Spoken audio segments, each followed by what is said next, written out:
Snow White and the Seven Dwarfs is probably one of the most famous fairy tales of all time. But did you know that there is a scary twist to this story that you've never heard before?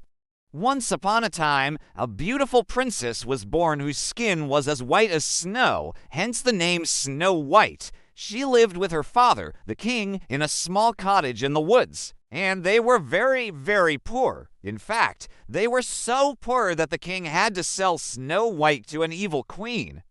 The evil queen took Snow White to her castle and made her work as a servant. She had 7 dwarfs that worked in the mines, and they would bring her food and make sure she was taken care of.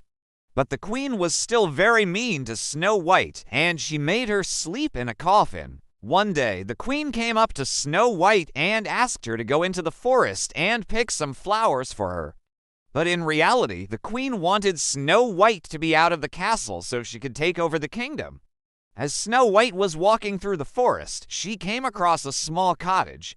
And when she went inside, she saw 7 little beds. And as she was making the beds, she started to fall asleep. And the last thing she remembered was the sound of footsteps coming closer and closer.